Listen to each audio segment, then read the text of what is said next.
آج کی جمعۃ المبارک کی نشست کے اندر میں چاہتا ہوں اس واقعہ کربلا کے ضمن کے اندر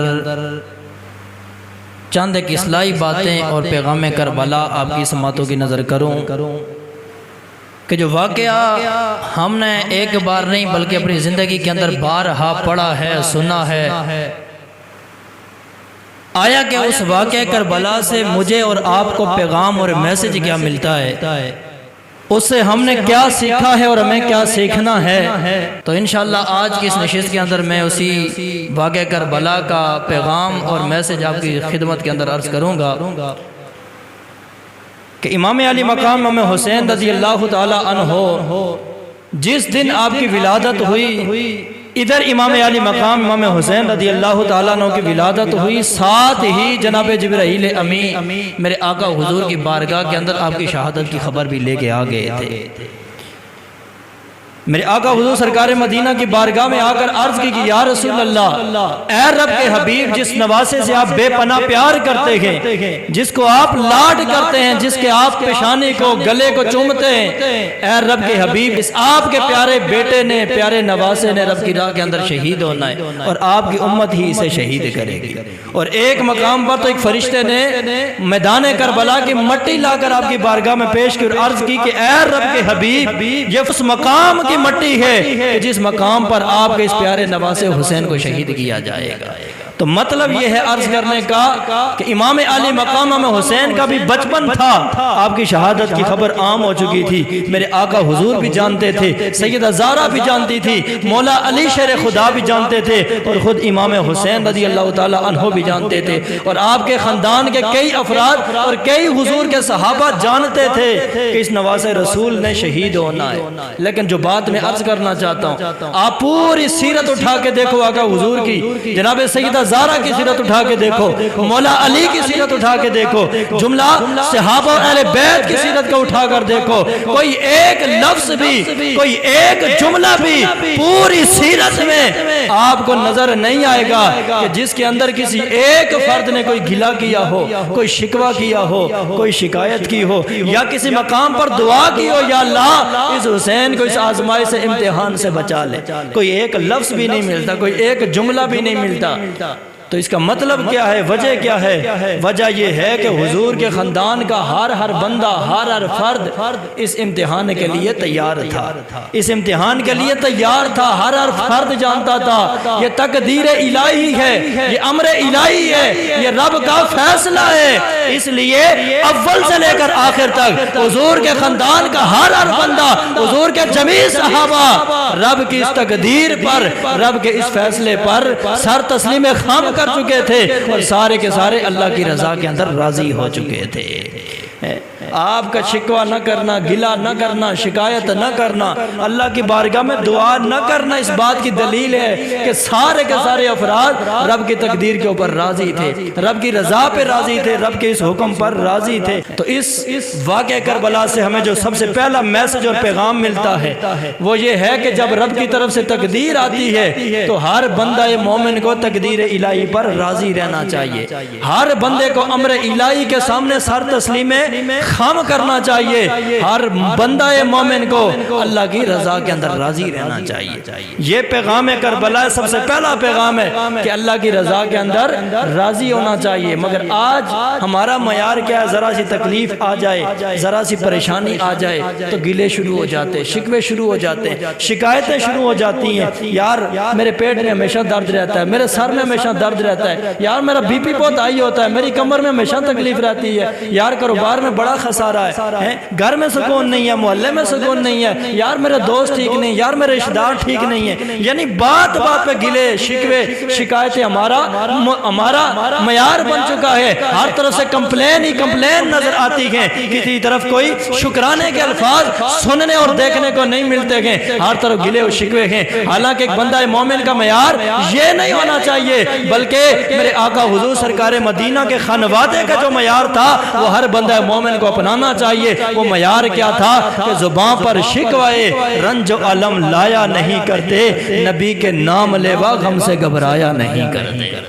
جن کا نبی کے ساتھ تعلق ہوتا ہے وہ غموں سے کبھی گھبرایا نہیں کرتے، پریشانیوں میں کبھی گھبرایا نہیں کرتے. اور کوئی بندہ یہ سمجھے کہ میری زندگی کے اندر کوئی دکھ نہ آئے، کوئی پریشانی نہ آئے، کوئی مصیبت نہ آئے، کوئی آزمائش نہ آئے، تو یہ بندے کی خام خیالی ہے. حالانکہ یاد رکھنا یہ غم اور خوشیاں یہ انسان کی فطرت ہیں، یہ انسان کی زندگی کا حصہ ہیں. انسان جب دنیا میں آتا ہے جہاں اپنے ساتھ خوشیاں لے کر آتا ہے وہاں غم بھی اپنے ساتھ لے کر آتا ہے. لیکن آج تھوڑی سی مصیبت، تھوڑی سی پریشانی آ جائے تو ہم مغموم ہو جاتے ہیں، رنجیدہ ہو جاتے ہیں، بے قرار ہو جاتے ہیں اور زبان پہ گلے شکوے شروع ہو جاتے ہیں. وجہ کیا ہے کہ قرآن سے دوری ہے، ہم نے قرآن پڑھا نہیں ہے. حالانکہ قرآن اٹھا کے دیکھو، سورہ بقرہ کے اندر اللہ نے واضح طور پہ اعلان فرمایا ہے، فرما والا نبلونکم، اے میرے محبوب کا کلمہ پڑھنے والو، اے ایمان لانے والو، سنو ہم ضرور تمہیں آزمائیں گے. بشیء من الخوف، یا تو خوف سے آزمائیں گے، والجوع، یا بھوک سے آزمائیں گے، وَنَقْسٍ مِّنَ الْأَمْوَالِ، یا مالوں کی کمی سے آزمائیں گے، وَالْأَنفُسِ، یا جانی امتحان آئے گا، وَالثَّمَرَاتِ، یا پھلوں کی کمی کا امتحان آئے. اللہ نے 5 آزمائشیں، 5 امتحان یہاں پہ بیان فرمائے. گویا اللہ رب العالمین نے بتا دیا بندہ مومن تو یہ سمجھے کہ میری زندگی میں کوئی پریشانی نہ آئے، کوئی ٹینشن نہ آئے، کوئی بے سکونی نہ آئے تو یہ تیری خام خیالی ہے. حالانکہ رب نے واضح طور پر 2 ٹوک اپنا فیصلہ سنا دیا ہے کہ اگر تیری زندگی میں خوشیاں آئیں گی تو تیری زندگی میں آزمائشیں بھی آئیں گی، تیری زندگی میں امتحان بھی آئیں گے. اگر اچھا وقت تیری زندگی میں آئے گا تو برا وقت بھی آئے گا، مشکل وقت بھی آئے گا. لیکن بندہ مومن نے کرنا کیا ہے؟ اللہ نے آگے خوشخبری سنائی ہے. اللہ نے فرما وَبَشِّرِ الصَّابِرِينَ، آزمائشیں آئیں گی، یہ امتحانات آئیں گے، یہ امتحانات کا سلسلہ آئے گا ہر بندہ مومن کے اوپر. فرما وَبَشِّرِ الصَّابِرِينَ، جو ان آزمائشوں پر، ان امتحانات پر، ان مشکل اوقات کے اندر صبر کرے گا، فرما اس کے لیے پھر خوشخبری ہی خوشخبری ہے، پھر اس کے لیے بہت بڑا سرپرائز ہے، اس کے لیے بہت بڑا انعام ہے. اسے بگ آفر ملے گی، کسے؟ جو صبر کرے گا. اور جس کے اندر صبر کا مادہ نہیں ہوگا پھر اسے تو کچھ بھی نصیب نہیں ہوگا، پھر اسے تو کچھ بھی نہیں ملنے والا. انعام اسے ملے گا، آفر اسے ملے گی، سرپرائز اسے ملے گا جو اللہ کی ان آزمائشوں کے اوپر صبر کرے گا. تو پیغام کربلا، سب سے پہلا پیغام جو کربلا کا ہے وہ یہ ہے کہ اللہ کی طرف سے آنے والی آزمائشوں پر صبر کیا جائے، مشکل اوقات میں صبر کیا جائے، ہر حال میں اللہ کا شکر ادا کیا جائے. مومن کا معیار یہ ہونا چاہیے کہ جس حال میں تو رکھے وہ حال گوارا ہے، اتنا تو یہ تو کہہ دے یہ بندہ ہمارا ہے. اور میرے میاں صاحب فرماتے ہیں، اسی کا نقشہ کہتے ہیں، فرماتے ہیں جنہ دکھاں وچ میرا دل پر راضی، میں سکھ انا تو وارے، دکھ قبول محمد بخشا بس راضی رہن پیار.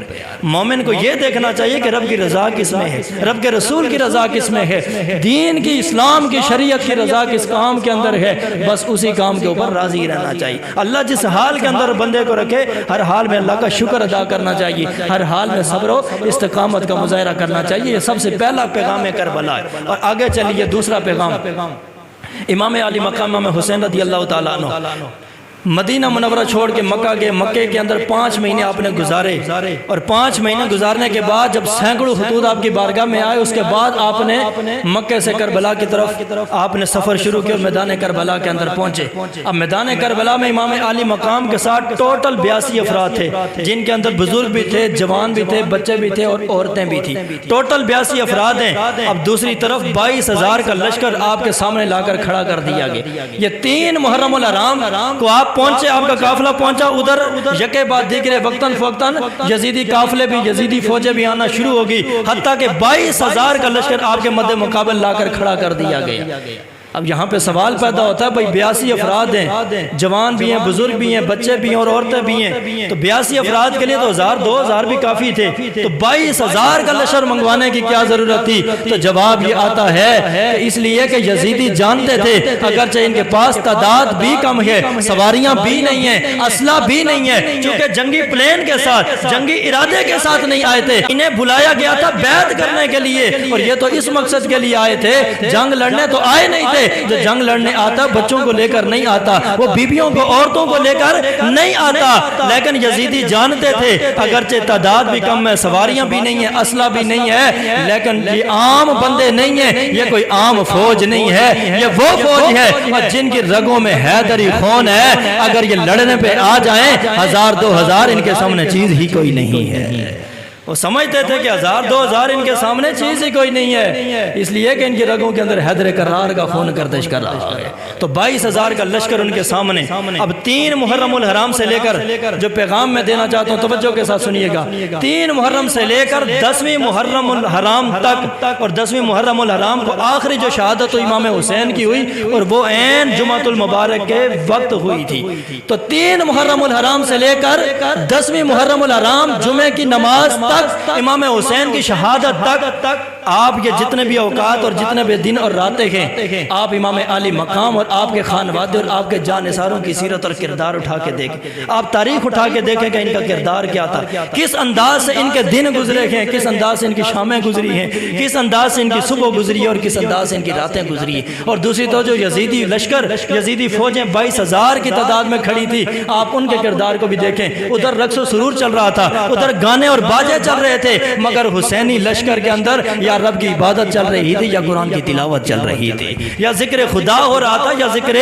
مصطفیٰ ہو رہا تھا۔ اب ایک طرف یزیدی ہیں، دوسری طرف حسینی ہیں، پیغام کربلا لے کر جانا ہے۔ ایک طرف یزیدی ہیں، دوسری طرف حسینی ہیں۔ یزیدیوں کا کردار کیا ہے کہ رقص و سرور کی محفلیں سجی ہوئی ہیں، شراب و کباب کی محفلیں سجی ہیں، مگر حسینیوں کا کردار یہ ہے رب کی بندگی ہو رہی ہے، رب کے قرآن کی تلاوت ہو رہی ہے، گنبد خضرا کے مقیم پہ درود و سلام پڑھا جا رہا ہے، یا ذکر خدا کیا جا رہا ہے، یا ذکر مصطفیٰ کیا جا رہا ہے۔ اب یہاں سے پیغام اور میسج کیا ملتا ہے کہ ہم نے اپنی زندگی کے اندر غور کرنا ہے، اپنے معاشرے کے اندر غور کرنا ہے کہ آیا کہ جو ہمارا معیار ہے، آیا وہ کہ وہ یزیدی طور طریقے کے مطابق ہے یا حسینی کردار کے مطابق ہے۔ ہمارا کردار یزیدیوں کے کردار کے مطابق ہے یا حسینیوں کے کردار کے مطابق ہے۔ ہماری زندگی کے اندر دیکھ لیں کون کون سے اعمال ہیں جو امام حسین اور آپ کے خانوادے کے اندر تھے اور ہمارے اندر بھی، اور کون سے اعمال ہیں ہماری زندگی میں جو یزیدیوں کے اندر تھے آج ہمارے اندر بھی پائے جاتے۔ آپ دیکھیں ہمارا نوجوان اس وقت تک رات کو سوتا نہیں جب تک 3 گھنٹے کی فلم نہیں دیکھ لیتا، اس وقت تک ہماری ملت کا نوجوان سوتا نہیں ہے جب تک 2-3 گھنٹے ٹک ٹاک کی ویڈیو نہیں دیکھ لیتا، جب تک گھنٹہ 2 گھنٹے فیس بک واٹس ایپ کے اوپر دوستوں یاروں سے گپ شپ نہیں لگا لیتا، اس وقت تک نیند نہیں آتی، اس وقت نیند نہیں آتی ہے۔ حالانکہ بندہ مومن کا معیار کیا ہونا چاہیے تھا؟ بندہ مومن کا معیار تو یہ ہونا چاہیے تھا کہ میں سو جاؤں یا مصطفیٰ کہتے کہتے، کھلے آنکھ صلی اللہ کہتے کہتے۔ بندہ مومن سوئے تو حضور کی یاد کے اندر حضور کے عشق میں سوئے، حضور کی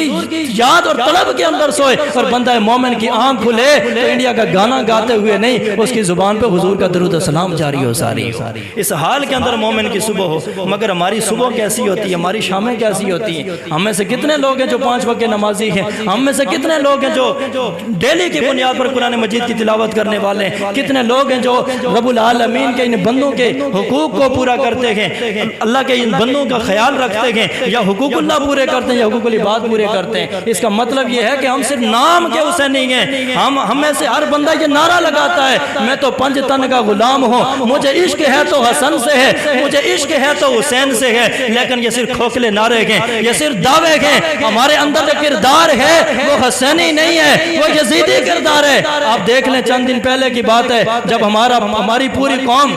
جشن آزادی منا رہی تھی، لیکن ہم نے خود اپنی آنکھوں سے دیکھا ہے کہ ایک ہی گاڑی کے اوپر جشن آزادی کا جھنڈا لگا ہوا ہے، منا وہ جشن آزادی رہا ہے، لیکن اسی گاڑی کے اندر انڈیا کا گانا لگا ہوا ہے، انڈیا کا گانا اندر چل رہا ہے، اوپر جھنڈا پاکستان کا لگا ہوا ہے۔ تو یہ دورا معیار ہے، یہ منافقت ہے، یعنی بظاہر ہم پاکستان کی خوشی منا رہے ہیں اور اندر ابھی بھی ہمارے دل کے اندر انڈیا بسا ہوا ہے، ابھی بھی ہمارے دلوں کے اندر محبت انڈیا کی بسی ہوئی ہے، ابھی بھی ہمارے کانوں کو انڈیا کے گانے سرور اور لذت دیتے ہیں، اور جن کو ہماری اذان کی آوازیں چبھتی ہیں آج انہی کے گانے ہمارے نوجوانوں کے کانوں کو سکون دیتے ہیں۔ یار یہ دورا معیار نہیں ہونا چاہیے، مومن کا ایک معیار ہونا چاہیے، یا یزیدی معیار ہوگا یا حسینی معیار ہوگا۔ اگر کہتے ہو کہ ہم حسینی ہیں پھر کردار بھی حسین والا اور حسینیوں والا اپنانا پڑے گا، اور اگر کہتے ہو یزید سے ہمارا تعلق نہیں پھر یزیدی کردار بھی چھوڑنا پڑے گا، یہ رقص و سرور چھوڑنے پڑیں گے، یہ شراب و کباب چھوڑنا پڑے گا، یہ بے حیائی، یہ فحاشی عریانی، یہ فلمیں ڈرامے، یہ ساری چیزوں کو ترک کرنا پڑے گا، کیونکہ یہ حسینیوں کا کردار نہیں، یہ یزیدیوں کا کردار تھا۔ سنو امام علی مقام امام حسین رضی اللہ تعالی عنہ جس وقت آپ نے جام شہادت نوش فرمائی اس وقت آپ کی کیفیت کیا تھی؟ آپ کا سر سجدے کے اندر تھا، آپ کا سر سجدے کے اندر تھا۔ امام عالی مقام نے سر سجدے کے اندر کٹا کے پوری امت مسلمہ کو پیغام دے دیا، اے حسینیت کے نعرے لگانے والوں، حسین نے تو تلوار کے سائے کے اندر بھی رب کی نماز کو نہیں چھوڑا، رب کے سجدے کو نہیں چھوڑا، اور ایک تم ہو جو کہتے ہو حسینی ہے، لنگر حسینی بھی کھاتے ہو، حسینیت کے نعرے بھی لگاتے ہو، حسین کے ذکر کی محفلیں بھی سجاتے ہو، اور تمہارا معیار یہ ہے کہ گھر کے اندر پرسکون ماحول کے اندر بھی نماز ادا نہیں کر سکتے ہو، گھر کے پرسکون ماحول کے اندر بھی نمازیں ادا نہیں کر سکتے ہو۔ انہوں نے تو میدان کربلا میں 22,000 کے سامنے تلواروں کے سائے میں سجدے اور نمازیں نہیں چھوڑی تھی، اور ہم اپنے نرم و نازک بسترے کو چھوڑ کر اپنی نماز نہیں پڑھ سکتے۔ نرم و نازک بسترے کے اوپر لیٹے ہوئے ہماری نمازیں قضا ہو رہی ہیں، کرکٹ کے میدان میں ہماری نمازیں قضا ہو رہی ہیں، فلمیں ڈرامے دیکھتے ہوئے اور موبائل کے اوپر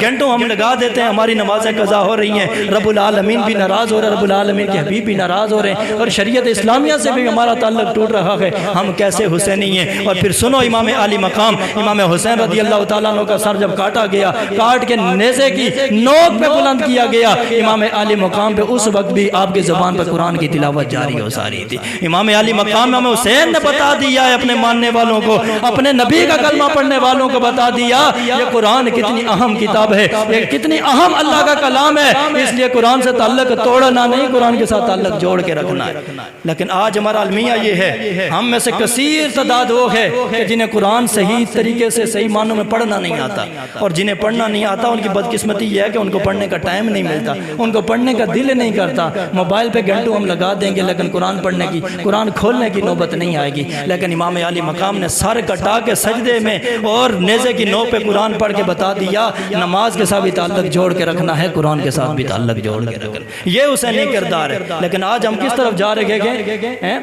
نعرہ حسینیت کا، نعرہ غلامی رسول کا، نعرہ یہ ہے کہ ہم پنجتن کے غلام ہیں، مگر کردار ہمارا یزیدیوں والا ہے۔ اس لیے اگر حسینی بننا ہے تو صحیح معنوں میں حسینی بننا اور حسینیت کے کردار کو اپنانا۔ تو دوسرا پیغام یہ ہے نماز اور قرآن سے تعلق جوڑ کے رکھنا۔ ہم ہر سال ماہ محرم الحرام کے اندر ذکر حسین کی محفلیں سجاتے ہیں، لنگر پکاتے ہیں، دیگیں پکاتے ہیں، نیاز حسین پکا کے کھاتے بھی ہیں، دوسروں کو کھلاتے بھی ہیں، اور اصال ثواب بھی کرتے ہیں۔ آپ یہ بھی اصال ثواب کرو، محفل سجا کے بھی اصال ثواب کرو، لنگر پکا کے کھلا کے بھی آپ اصال ثواب کرو۔ لیکن اب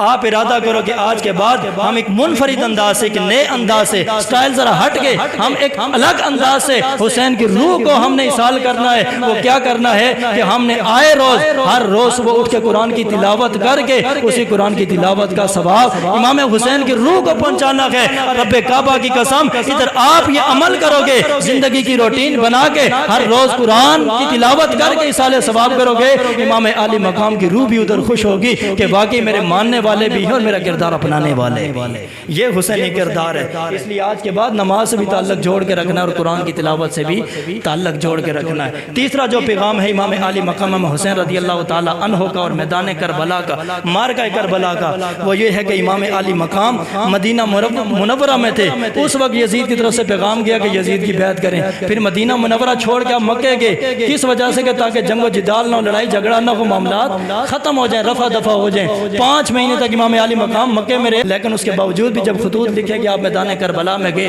اور پھر میدان کربلا میں 3 محرم سے لے کر 10ویں محرم الحرام تک، امام علی مقام کی شہادت تک، آخر دم تک یزیدیوں کا ایک ہی مطالبہ تھا، وہ کیا تھا کہ یزید کی بیعت کریں، یزید کے ہاتھ میں ہاتھ دے دیں۔ لیکن رب کعبہ کی قسم، امام علی مقام امام حسین نے مدینہ سے لے کر کربلا تک، پہلے مجاہد سے لے کر آخری اپنی شہادت تک، امام حسین کا بس ایک ہی نظریہ تھا کہ میں جان دے دوں گا، خاندان قربان کر دوں گا، لیکن باطل کے ہاتھ میں ہاتھ نہیں دوں گا، باطل کے آگے سر نہیں جھکاؤں گا۔ اسی نظریے کے اوپر امام علی مقام امام حسین ڈٹے رکھے۔ بالآخر امام علی مقام نے اپنی جان بھی قربان کی، اپنا کنبہ، اپنا خاندان بھی قربان کر دیا۔ یہاں پر رک کے میں ایک بات عرض کرنا چاہتا ہوں، شریعت اسلامی کا حکم یہ ہے کہ اگر زندگی کے اندر کوئی ایسا موڑ آ جائے کہ آپ کی جان کو خطرہ پڑ جائے، فار ایگزامپل، یہ کافی لمبی بحث ہے اس کے اوپر، میں ایک مثال سے بات کو واضح کرنا چاہتا ہوں۔ فار ایگزامپل، آپ کی کان پٹی کے اوپر کوئی بندوق رکھ کے کہے بھائی زبان سے کلمہ کفریہ نکالو،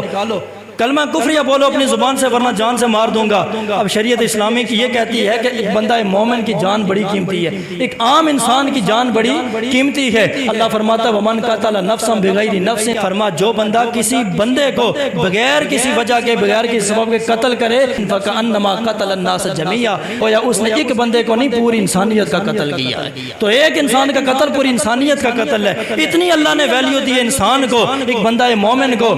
تو اب شریعت یہ کہتی ہے چونکہ جان بڑی قیمتی ہے، جان بچانا ضروری ہے، جان بچانا لازم ہے۔ اب شریعت اسلامیہ یہ کہتی ہے کہ اگر کوئی مجبور کرتا ہے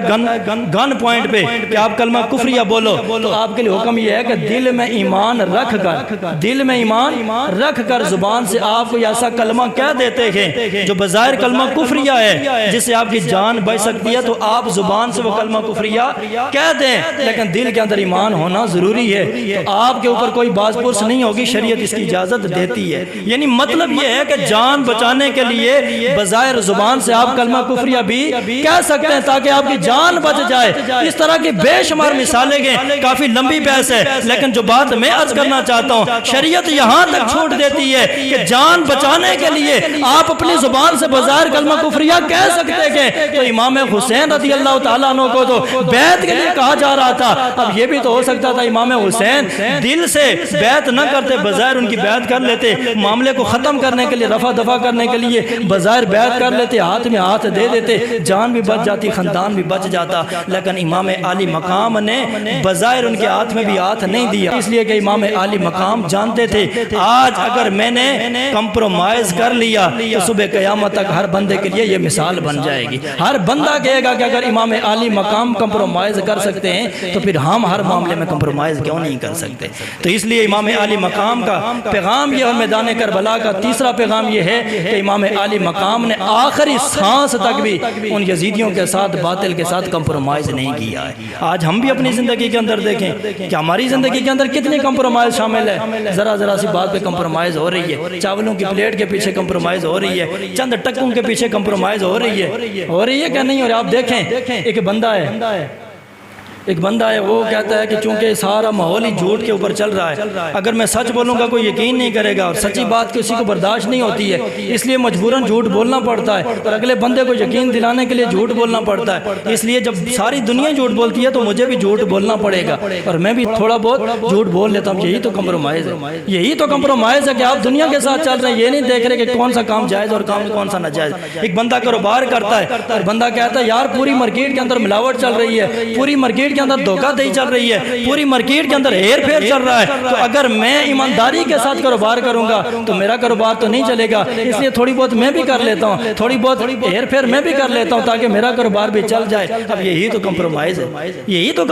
ہے۔ اسی طرح بندہ دوستوں یاروں کی محفل کے اندر جا کر بیٹھے اور کہے کہ یار میرے دوست یار جب بیٹھتے ہیں اکٹھے تاش بھی کھیلتے ہیں، جوا بھی کھیلتے ہیں، باقی بھی ناجائز کام کرتے ہیں، تو چونکہ میں بھی دوستوں کی لسٹ میں ہوتا ہوں تو مجھے بھی سب کچھ کرنا پڑتا ہے، اگر نہیں کروں گا تو دوست ناراض ہو جائیں گے، دوست مذاق اڑائیں گے،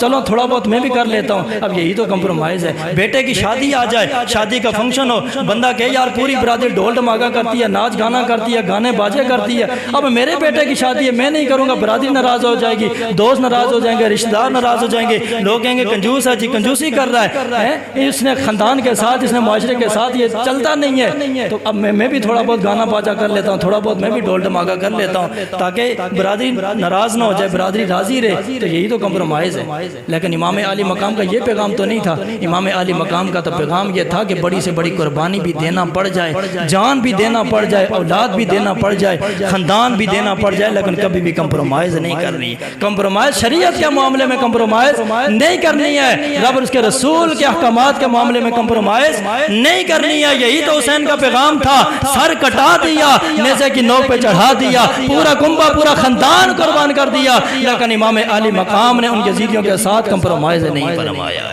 تو کربلا کا پیغام یہ ہے کہ کمپرومائز نہیں کرنی ہے۔ چوتھا پیغام امام عالی مقام امام حسین رضی اللہ تعالیٰ عنہ کا اور میدان کربلا کا۔ آپ دیکھیں کہ میدان کربلا کے اندر 72 تن قربان ہوئے، 82 افراد ٹوٹل تھے جس کے اندر عورتیں بھی تھیں اور ایک امام زین العابدین جو باقی بچے تھے، باقی 72 افراد چھوٹے بڑے سارے جام شہادت نوش فرما گئے۔ اب میدان کربلا کے بعد صرف ایک زین العابدین تھے مردوں میں سے جو باقی بچے تھے، ایک امام زین العابدین کربلا سے مدینہ روانہ ہوئے تھے اور باقی ساری کی ساری خواتین تھی، اور دوسری طرف یزیدی جو 22,000 کا لشکر لے کر آئے تھے ہزاروں کی تعداد میں واپس زندہ اپنے گھروں کو لوٹے۔ لیکن آپ دیکھیں اور کئی لوگ جو بیرون ممالک سے بھی ہو کر آ گئے، لیکن میں پوچھتا ہوں کوئی ایک بندہ پوری دنیا کے اندر کسی ملک کے اندر ایسا دکھا دیجئے کہ جو بندہ یہ کہے کہ میں ان یزیدیوں کی اولاد میں سے ہوں جنہوں نے میدان کربلا میں حسین سے جنگ لڑی۔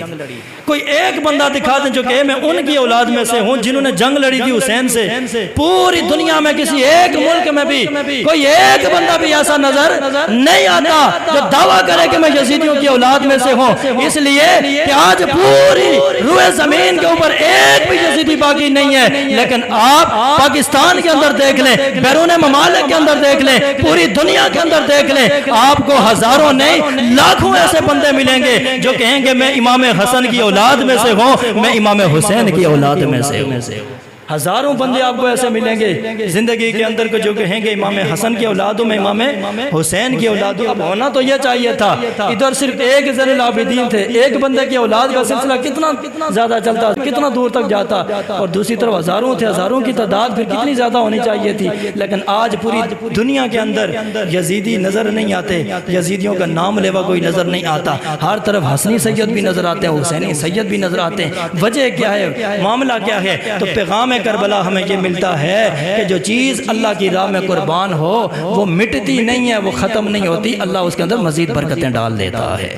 جو چیز اللہ کی راہ میں قربان ہو، اللہ کے نام پہ قربان ہو، وہ ختم نہیں ہوتی۔ بظاہر انہوں نے سارے حسینی ختم کر دیے تھے، ایک زین العابدین بیمار سمجھ کے چھوڑے تھے، بظاہر انہوں نے پورا سلسلہ نسل ہی ختم کر دیا تھا، لیکن ایک سے اللہ نے اتنی برکت ڈال دی ہے آج پوری دنیا میں حسنی سید بھی نظر آ رہے ہیں، حسینی سید بھی نظر آ رہے ہیں۔ تو یہاں سے پیغام ملتا ہے کہ جو چیز اللہ کی راہ میں قربان ہو جائے، جو اللہ کی راہ میں قربان کی جائے، وہ ختم نہیں ہوتی، اللہ اس کے اندر برکتیں ڈال دیتا ہے۔ اب یہی فرمولہ ہے، یہی فرمولہ آپ اپنی زندگی کے اندر لے کر چلیں، اور جس چیز کے اندر آپ برکت چاہتے ہیں اسی چیز کے اندر اس فرمولے کو اپلائی کریں، اللہ ہر اس چیز کے اندر تمہیں برکتیں عطا فرمائے۔ اگر آپ چاہتے ہیں میری صحت کے اندر برکت آ جائے، فرمولہ کیا ہے کہ اللہ کی راہ میں جو چیز قربان کریں گے برکت آئے گی۔ اگر آپ صحت میں برکت چاہتے ہیں کہ میری صحت ٹھیک ہو، آپ اپنی جان کو، اپنے جسم کو، اپنی باڈی کو اللہ کی راہ کے اندر استعمال کریں، دین کے کاموں کے اندر اس جسم کو استعمال کریں، اللہ تمہارے جسم کے اندر، تمہاری صحت کے اندر برکتیں عطا فرمائے۔ اگر زبان کے اندر برکتیں چاہتے ہیں کہ ہماری زبان کے اندر برکت آ جائے،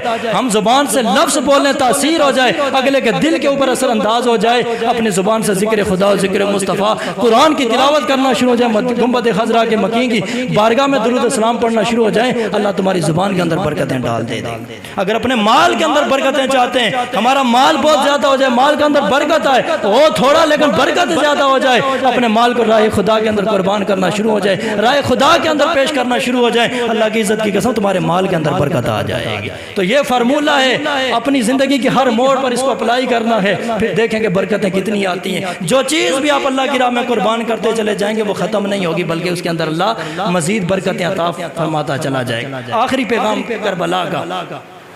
امام علی مقام امام حسین رضی اللہ تعالی عنہ،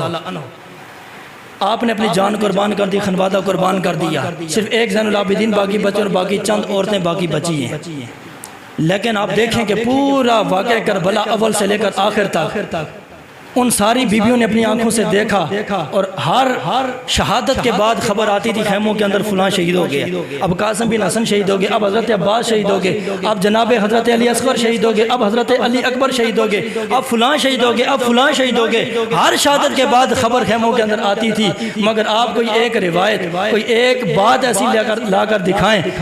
کہ کسی شہادت کی خبر پہنچی ہو، کوئی ایسی خبر ان کے پاس پہنچی ہو، کسی ایک خاتون نے، کسی ایک بی بی نے سر سے دوپٹہ اتارا ہو، یا اس نے اپنی آواز بلند کی ہو، نوحہ کیا ہو، بین کیا ہو، چیخ و پکار کی ہو، اپنی آواز کو بلند کیا ہو، ہائے کی ہو، اللہ کی عزت کی قسم کوئی ایک لفظ بھی ایسا پوری تاریخ کے اندر نہیں ملتا ہے، بلکہ ان بیویوں نے سب کچھ دیکھ کے، سب کچھ سن کے بھی صبر کیا ہے، اپنے پردے کا بھی خیال رکھا ہے، اپنی آواز کا بھی خیال رکھا ہے۔ نہ ان کی آواز بلند ہوئی، نہ ان کے جسم سے پردہ اترا، سب نے پردے کے اندر اپنے آپ کو رکھا ہے، اور پھر وہاں سے لے کر آپ مدینہ منورہ تک دیکھیں جتنا انہوں نے سفر کیا ہے، کسی ایک بیوی کے سر سے دوپٹہ نہیں اترا۔ اور آج ہم کہتے ہیں عورتوں کو آزادی ہے، جو مرضی کرتے پھریں، جو مرضی کرتی پھریں۔ ہم اپنی بیویوں کو روک تو نہیں سکتے، نہ بازاروں میں جیسے مرضی جائیں، نیم برہنہ لباس پہن کے جائیں، ساتھ بھائی بھی جا رہا ہو، ساتھ شور بھی جا رہا ہو، نیم برہنہ لباس ہو، جسم سارا نظر آ رہا ہو، ہم کہتے ہیں آزادی ہے جی، ہم تو روک نہیں سکتے۔ معاشرہ ہی ایسا ہے، ٹرینڈ ہی ایسا چلا ہوا ہے، حالات ہی ایسے ہیں، ہم عورتوں کو پابند نہیں کر سکتے۔ یاد رکھنا یہ معاشرہ نہیں ہے، یہ فیشن نہیں ہے، یہ حالات نہیں ہیں، بلکہ یہ سارے سراسر بے حیائی ہے، یہ سراسر بے حیائی ہے۔ بس ایک بات ام خلاد کی یہاں پہ میں عرض کرتا ہوں، میرے آقا حضور کی صحابیہ ہیں جن کا نام حضرت ام خلاد ہے۔ ایک جنگ کے موقع پر میدان جنگ کے اندر آپ کا شوہر بھی شہید ہوا، آپ کے والد بھی شہید ہوئے، اور آپ کا جوان بیٹا یا بھائی بھی شہید ہوا، 3 یا 4 افراد آپ کے گھر کے عظیم افراد شہید ہوئے۔ لیکن یہی بی بی کو جب خبر ملی کہ میرا بھائی بھی فوت ہو گیا ہے، میرا باپ بھی شہید ہو گیا ہے، میرا بیٹا بھی شہید ہو گیا ہے، میرے آقا حضور سرکار مدینہ صلی اللہ علیہ وسلم کی بارگاہ میں آئی پتہ کرنے کے لیے، رپورٹ لینے کے لیے۔ لیکن جب یہ بی بی آئی، سر سے لے کر پاؤں تک پورا کا پورا وجود پردے کے اندر تھا۔ صحابہ دیکھ کے حیران اور ششدر رہ گئے، یار جس کا باپ فوت ہو جائے، جس کا بھائی فوت ہو جائے، جس کا شوہر فوت ہو جائے، اس کی حالت تو دیکھنے کے قابل نہیں ہوتی، سر پہ دوپٹے کی پرواہ نہیں ہوتی، جسم کے اوپر جو پردہ ہے اس کی پرواہ اور فکر نہیں ہوتی، بندہ اتنے غم کے اندر ہوتا ہے، کسی چیز کی کوئی پرواہ نہیں ہوتی ہے۔ اور یہ خاتون اتنے دل والی کہ باپ بھی شہید ہوا، بیٹا بھی شہید ہوا، بھائی بھی شہید ہوا، شوہر بھی شہید ہوا، لیکن پھر بھی پورے سر سے لے کر پاؤں تک با پردہ ہو کے آ رہی ہے۔ صحابہ نے پوچھا ہے بی بی آج تک کسی کا صبر اتنا زیادہ نہیں دیکھا جتنا آپ کے اندر صبر دیکھا ہے، وجہ کیا ہے؟ تو سنو بی بی کا جملہ اور دل کی تختیوں پہ لکھ کے لے جائیے گا۔ بی بی نے کہا صحابہ سن لو، مانتی ہو میرا باپ فوت ہو گیا ہے، مانتی ہو میرا بیٹا فوت ہو گیا ہے، مانتی ہو میرا بھائی فوت ہو گیا ہے، مانتی ہو میرا شوہر فوت ہو گیا ہے، لیکن سنو میرے رشتہ دار فوت ہوئے ہیں، ابھی میری حیا باقی ہے، حیا فوت نہیں ہوئی ہے۔ میرے رشتہ دار فوت ہوئے، میری حیا تو فوت نہیں ہوئی ہے، میرے رشتہ داروں کے جنازے نکلے، میری حیا کا جنازہ تو ابھی نہیں نکلا۔ تو آج اگر ہماری بہنیں بیٹیاں نیم برہنہ جسم لے کر اگر بازاروں کے اندر گھوم رہی ہیں اور ہم خاموش بیٹھے، تو اس کا مطلب یہ ہے کہ یہ فیشن نہیں ہے، یہ حالات نہیں ہے، یہ معاشرہ نہیں ہے، بلکہ یہ سراسر بے حیائی ہے۔ اس لیے بے حیائی پر ہم نے کنٹرول کرنا ہے۔ جب ہم اپنے گھر کے اوپر کنٹرول کریں گے تو پھر آخر بالآخر یہ ایک بہترین معاشرہ بنے گا، پاکیزہ معاشرہ بنے گا۔ اس لیے خواتین کو بھی یہ سوچنا چاہیے کہ ہم کون ہیں، ہمارا تعلق حسین کے ساتھ ہے یا یزید کے ساتھ ہے۔ حسینیوں کا کردار تو یہ تھا کہ ایک کی بھی آواز بلند نہیں ہوئی، کسی ایک کا بھی پردہ چاک نہیں ہوا، کسی ایک نے بھی گربان نہیں پھاڑا، کسی ایک نے بھی بین نہیں کیا، نوحہ نہیں کیا، کسی ایک نے بھی آہوزاری نہیں کی، کوئی گلہ شکوہ نہیں کیا، بلکہ اللہ کی رضا کے اندر ہر عورت باصبر رہی، صبر کے ساتھ رہی، اور ہر قربانی پر شکر ادا کرتی رہی۔ لہٰذا ہر مومن عورت کے لیے پیغام یہ ہے کہ اللہ کی تقدیر کے اوپر راضی بھی رہنا ہے، اپنے پردے کا بھی خیال رکھنا ہے، اپنی حیا کا بھی خیال رکھنا ہے۔ اگر جنت کے اندر جانا ہے تو جنت کی وارثہ اور جنتی عورتوں کی سردار جناب سیدہ فاطمہ الزہرا ہیں، اور آپ ہی کی بیٹی سیدہ زینب جو میدان کربلا میں تھی، امام حسین کی بہن، وہ بھی آخر دم تک باپردہ رہ کر انہوں نے پوری امت مسلمہ کی بیٹیوں کو، ماؤں بہنوں بیٹیوں کو پیغام دے دیا کہ اگر میرے ساتھ تم نے جنت جانا ہے تو باپردہ رہنا ہے، حیا کا دامن تھام کے رکھنا ہے۔ تو یہ 5 پیغامات تھے میدان کربلا کے حوالے سے، معرکہ کربلا کے حوالے سے، جو آپ کی سماعتوں کی نظر کی۔ اللہ رب العالمین کی بارگاہ میں دعا ہے اللہ ان پیغامات کو دل کی تختیوں پہ لکھنے اور ان کے اوپر عمل کرنے، اپنی عملی زندگی کے اندر ان کو اپلائی کرنے کی توفیق عطا فرمائے۔